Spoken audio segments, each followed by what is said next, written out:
Okay, the next section is Innovation and Technology in NIRS.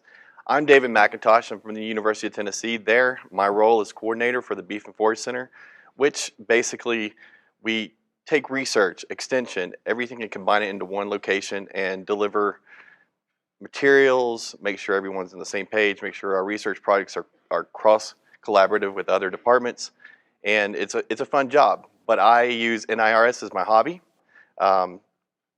As Bobby Joe said, we have the instrument hub at Knoxville now. I don't know if it's really a responsibility or just that I get to play with all kinds of new toys that come in the lab from instruments from all these instrument vendors that are here this week.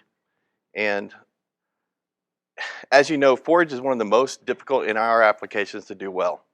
I've heard it many times here, people discussing it in small groups.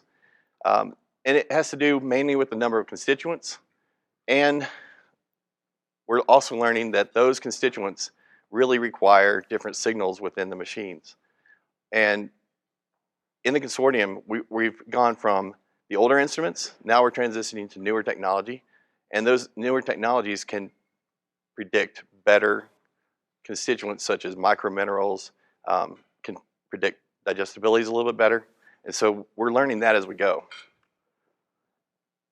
We've had a lot of hardware differences over the years. Many of you in this room have had System 2 Falses, the older Unity instruments, and we're seeing those starting to transition away.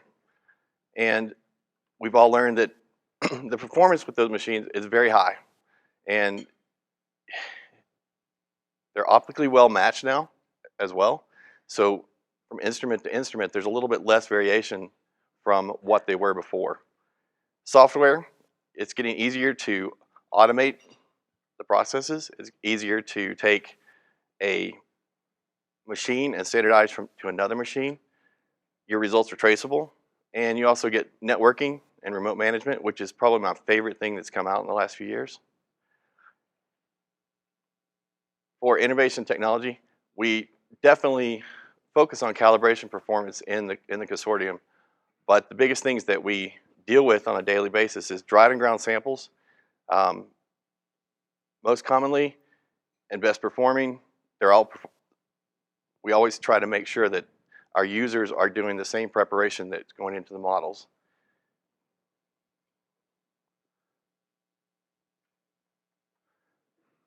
Subsamples, usually that's where some variation happens, as others have mentioned today, that taking a sample, splitting it, sending it to one lab, to another lab, and trying to compare that, it's very hard. Even in our lab, taking the same sample, even turning it, scanning it over and over again, you're going to have varied results. Fresh samples, we all know that that's been the way that everybody wants to scan their samples. Lay the grass or other commodity on the machine and scan it. But there's problems in that. From timing issues to how long it takes you to get that grass to that machine. And there's error in that sampling method. And your accuracy is traded off. Benefits from the consortium. You get consultation with experts from the NRSC in cooperation with instrument companies and other labs.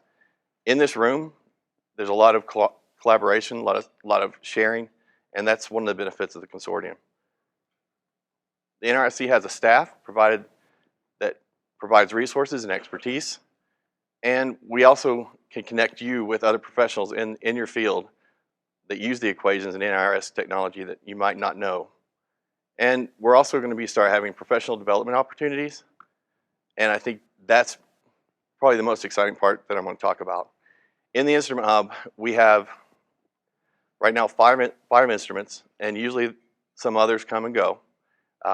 But we have the facilities to have training for your labs, your researchers, your students to come and learn how to, grind a sample correctly, dry it correctly, scan it correctly, learn what to look for when they're scanning, see if they, hand them samples that might have a problem, see if they recognize it. It's going to be an invaluable tool, and we're also using a guidelines document that's being finalized for that teaching method. And right now, I'm told that the instrument companies are in the back of the room, and they're going to be here to let you visit with them. And I encourage you to see the new technology they have and talk to them about the relationship with the consortium. Thank you.